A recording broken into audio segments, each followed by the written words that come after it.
తిరుపతి నగర పాలక సంస్థ కార్యాలయంలో స్నాక్స్ స్కామ్ జరిగిందని జనసేన నేత కిరణ్ రాయల్ ఆరోపించారు. స్నాక్స్ కు 3 కోట్ల రూపాయలు ఖర్చవడం ఏంటని ఆయన ప్రశ్నించారు. గత ప్రభుత్వంలో అన్ని స్కామ్లు చూసిన జనం కొత్తగా స్నాక్స్ స్కామ్ చూస్తున్నారని అన్నారు. స్నాక్స్ స్కామ్ జరిగిందని సాక్షాత్తు వైసీపీ కార్పొరేటర్లే ఫిర్యాదు చేశారని గుర్తు చేశారు. కలిసేది ఎప్పుడో ఒక రోజు, ప్రజా సమస్యలు మాట్లాడేది ఎప్పుడో ఒక రోజు, ఆ కలిసిన రోజులు కూడా వీళ్ళకి స్నాక్స్ పెట్టేవారంట. మనం మామూలుగా land scam, wine scam, mind scam, రకరకాల స్కాములు చూసారు.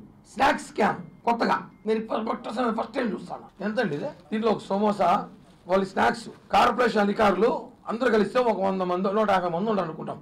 అందరూ స్టాఫ్ అంతా కలిసి కూడా 150 మంది ఉంటారు. ఒక సమోసా, ఇన్ని జీడిపప్పులు, ఇంత మిక్చరు, ఒక బిస్కెట్, ఒక టీ ఇస్తారు. ఒక కప్పులో టీ, ఈ కప్పులో టీ ఇస్తారు. నుంచి పోయారు 40 ml. దీనికి 3 కోట్ల బిల్ అయిందని చెప్పి, గత ప్రభుత్వంలో 3 కోట్ల బిల్ అయిందని చెప్పి వైసీపీ కార్పొరేటర్లు బయటకు వచ్చి బహిరంగంగా చెప్పారు. 3 కోట్లు తినేసాము. ఆ టీలో ఏమైనా బంగారు పోతాయని పోషించినారా, లేకపోతే ఆ బిస్కెట్లు ఏమైనా అంబానీ వాళ్ళ ఇంటి తినే బిస్కెట్లా, లేకపోతే అమెరికా రాజులు, దుబాయ్ రాజులు తినే సమోసాలా? అర్థం కాదు. మామూలు మాకు తెలిసి ఇవే సమోసాలు అంటే ఇవే మున్సిపల్ ఆఫీస్ సమోసాలు, మంచి సమోసా, మిక్చరు. స్నాక్స్ స్కాము అనేది కూడా చూసారు ప్రపంచంలో. దేశానికి తెలియాలి. గత ప్రభుత్వంలో